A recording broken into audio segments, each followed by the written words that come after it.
Sir నమస్కారం sir. నమస్తే అండి. సార్ 'రవితేజ' గారు ఒక కమ్‌బ్యాక్ కోసం అయితే ఎదురు చూస్తూ వస్తున్నారు సార్. అంటే మనం చూస్తూ వస్తున్నాం అతని రీసెంట్ ఫిల్మ్స్ పెద్దగా వర్కౌట్ అవ్వలేదు థియేటర్ దగ్గర. సో, అతను ఒక పెద్ద హిట్ అయితే కావాలని చెప్పేసి ఆయన అభిమానులు కూడా ఫుల్‌గా అంటే కోరుకుంటున్నారు కూడా. సో, ఆ నేపథ్యంలోనే ఈ నెల 31న మరి 'మాస్ జాతర' అయితే రాబోతుంది. దానికి సంబంధించిన ట్రైలర్‌ని కూడా నిన్న రిలీజ్ చేశారు. మరి ట్రైలర్ ఎలా అనిపించింది? సో, హిట్ వైబ్స్ ఏమన్నా క్రియేట్ చేయగలిగిందా ఆ ట్రైలర్? మీ ఒపీనియన్ ఏంటి సార్ ట్రైలర్ పైన? అంటే సినిమా రిలీజ్ ఉంటుందా? ఉండదా? ఇలాంటి రకరకాల గందరగోళాల మధ్య హ్మ్.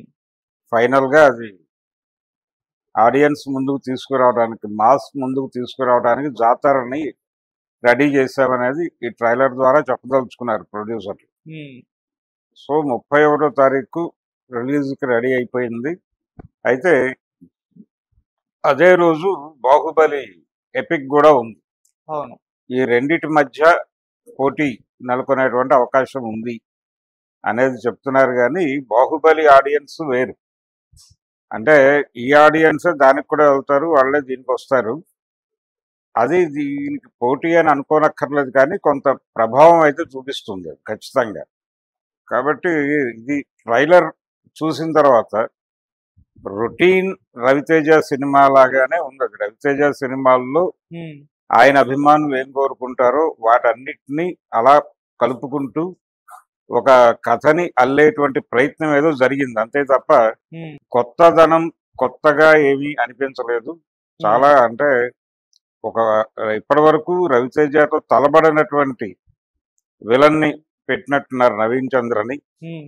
'నవీన్ చంద్ర' గతంలో అతను ఆల్రెడీ విలన్‌గా చేసున్నాడు. అవును. అలాగే రకరకాల క్యారెక్టర్స్ ఓటీటీ రావటంతో అతనిలో నటుడు బాగా ఎలివేట్ అయ్యాడు.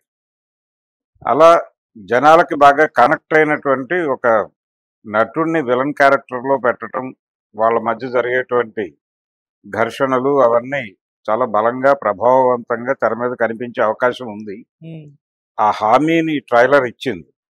అయితే 'శ్రీలీల' అలాగే 'రవితేజ' కాంబో గతంలో ఒక పెద్ద హిట్ ఇచ్చింది అవును. ఆడియన్స్‌కి. కాబట్టి ఈసారి దాన్నే అదే మ్యాజిక్‌ని ఈసారి రిపీట్ చేస్తారు అని మాట్లాడుతున్నారు. నిజానికి స్క్రీన్ ప్రెజెన్స్ చాలా బాగుంది 'శ్రీలీల'ది. హ్మ్.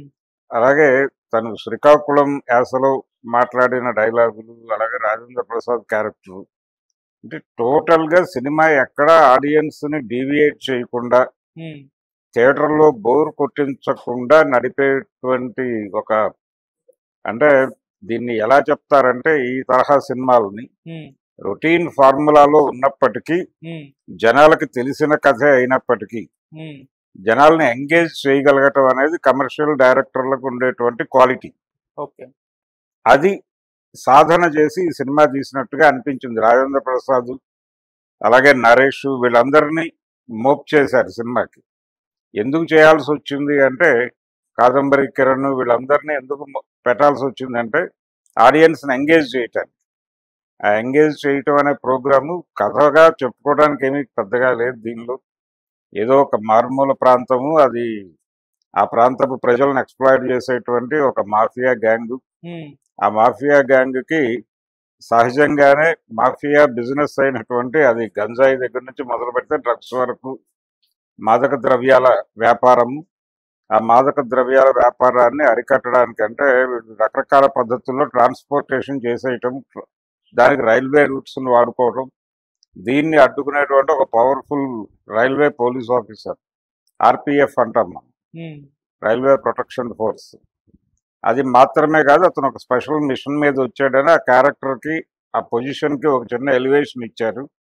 ఆ ఎలివేషన్‌లో కనిపించేటువంటి 'రవితేజ' విన్యాసాలు, ఆయన వాళ్ళతో ఆ మాఫియాతో ఆడుకునేటువంటి ఆటలు, వాళ్ళు ఈయనకి చూపించాలనుకునే చుక్కలు ఇవన్నీ కలిపి అలా నడుస్తుంది సినిమా. ఆ మధ్యలో ఎంటర్‌టైన్‌మెంటు, ఫ్యామిలీ ఎమోషన్స్ ఇవన్నీ మిక్స్ చేయటం కోసం ఈ రాజేంద్ర ప్రసాద్ క్యారెక్టర్‌ని, నరేష్ క్యారెక్టర్‌ని, శ్రీలీల, కాదంబరి కిరణ్ ఇవన్నీ వాడతారు.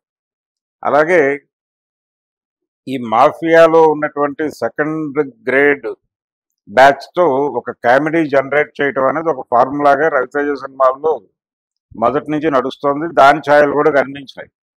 'జనగణమన' ఎవరు రాశారు అంటే పూరి జగన్నాథ్ అని చెప్పించడం ఇదంతా ఆ తరహా కసరత్తులో భాగం. హ్మ్. 'విక్రమార్కుడు' ఆ సినిమాలన్నిట్లోనూ ఈ ధోరణి కనిపిస్తుంది. సో ఇది రవితేజ ఫార్ములా సినిమా. అందుకని మాస్ మహారాజా రవితేజ ఫార్ములా సినిమా కాబట్టి మాస్ జాతర అని పెట్టి ఆడియన్స్ ముందుకు తీసుకొచ్చే ప్రయత్నం చేస్తున్నారు. 31 రిలీజ్ ఉంది. అయితే థియేటర్లో కూర్చున్న ఆడియన్స్ నిజంగానే ఇది తెలిసిన కథ అయినప్పటికీ కొత్తగా ఫీల్ అయితే వాళ్ళు బయటకు వచ్చి ఆ ఫీలింగ్ని జనాలతో షేర్ చేసుకుంటే ఆయన ఆకలి తీరుతుంది. లేదంటే కనుక మళ్ళీ నిరాశ నిస్పృహ, ఇంకో కొత్త కథ కోసం వెతుకులాట అలా వెళ్ళిపోతుంది. అంటే ఆడియన్స్ ఎక్కడో పాత హీరోలు అంటే రొటీన్ ఫార్ములా కథలకి భిన్నమైనటువంటి కథలు రకరకాల పద్ధతుల్లో తెలుగు తెర మీదకు జొరబడిపోతున్నాయి. ఆ జొరబడిపోతున్నటువంటి కంటెంట్ తాలూకా ప్రభావం ఎక్కడో ఆడియన్స్ మీద పడుతోంది. అందుకని దీనిలో కూడా ఆ తరహా ధోరణి ఏదో కనిపించాలి. తెలుగు సినిమా కంటెంట్కి సంబంధించి చాలా విమర్శలు ఎదుర్కొంటోంది తెలుగు ఆడియన్స్ నుంచి.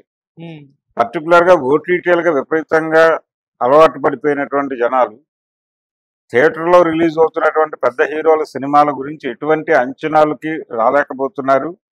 పైగా వాటి పట్ల ఏమాత్రము అనుబంధాన్ని పెంచుకునే ప్రయత్నం కూడా చేయట్లా గతంలో లాగా. గతంలో తెలుగు హీరోలు ఒకే కథని 10 ఏళ్ల పాటు చేసినా కానీ పెద్దగా పట్టించుకునే సందర్భాలు లేవు. కానీ ఇప్పుడు అలా కండిషన్లో ఆడియన్స్ లేరు. ఒక సెక్షన్ ఆఫ్ ఆడియన్స్ అంటే అభిమానుల వరకు నడిచిపోతుంది సినిమా.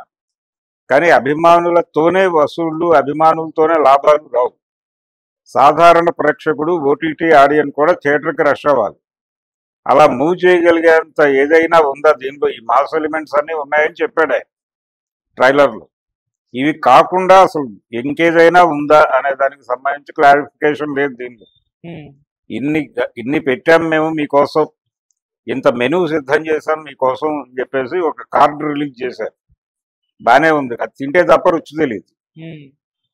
ఆ రుచి ప్రాపర్గా ఉందని బయటకు వచ్చి జనం మాట్లాడితే తప్ప థియేటర్కి వెళ్ళే పరిస్థితి లేదు. ఏదేమైనా కత్తి మీద సాముగా మారిపోయినటువంటి కమర్షియల్ సినిమా మేకింగ్ ఇంకొకసారి ఇంకొక టెస్ట్ని ఎదుర్కోవటం అనేది చూస్తాం మనం రేపు 31వ తారీఖు థియేటర్ దగ్గర. మాస్ మహారాజా మరి సక్సెస్ అవుతాడా లేదా అనేది కాన్ఫిడెంట్గా చెప్పడం కష్టం. కానీ అభిమానుల్ని థియేటర్ దగ్గరికి రష్ చేయించే సత్తా అయితే ఈ ట్రైలర్లో ఉంది. బయటకు వచ్చినటువంటి మాటను బట్టే జనాలు పట్టించుకుంటారు తప్ప అంటే గతంలో లాగా ఎలా ఉన్నా పర్లేదులే సరదాగా వెళ్ళి థియేటర్లో కూర్చుందాం అనే మూడ్లో జనాలు లేవు. అందుకని ఈ సినిమా ఫలితాన్ని ఇప్పుడే క్యాలిక్యులేట్ చేసి చెప్పడం కష్టం. కానీ ఇది రవితేజకి 75వ సినిమా. ఇది ఇప్పుడు మనం రిలీజ్కి వెయిట్ చేస్తున్నటువంటి మాస్ జాతర. ధమాకా తర్వాత వీళ్ళు కాంబోలో వస్తున్నటువంటి ఒక సక్సెస్ఫుల్ సినిమాగా దీన్ని చెప్పుకుంటున్నారు. అయితే ఇది కేవలం రవితేజ ఫైట్ని మాత్రమే కాదు, డైరెక్టర్ భాను ఫైట్ని కూడా డిసైడ్ చేసేటువంటి సినిమాగా ఉంటుంది. తను రైటర్గా కొంత ముద్ర వేసాడు. ఇప్పుడు డైరెక్టర్గా ఏ ముద్ర వేస్తాడు అనేది ఈ సినిమా సక్సెస్ మీద ఆధారపడింది. అతనైతే టోటల్గా రవితేజ అభిమానుల కోసమే తయారు చేసుకున్నట్టుగా కనిపించింది. కథ కావచ్చు, సన్నివేశాలు అన్నీ ఆ పద్ధతిలోనే టేకింగ్ కూడా నడిచింది. కానీ ఈ ఫార్ములా టేకింగ్ అనేది ఏ మేరకు ఈ ఓటీటీ ఆడియన్స్ని మెప్పిస్తుంది అనేది మాత్రం అనుమానాస్పదం. ఇది అభిమానులకు మాత్రం ఒక విందు భోజనంగా కనిపిస్తోంది. అక్కడ వరకు చూడొచ్చు. Okay sir, thank you so much. Thank you.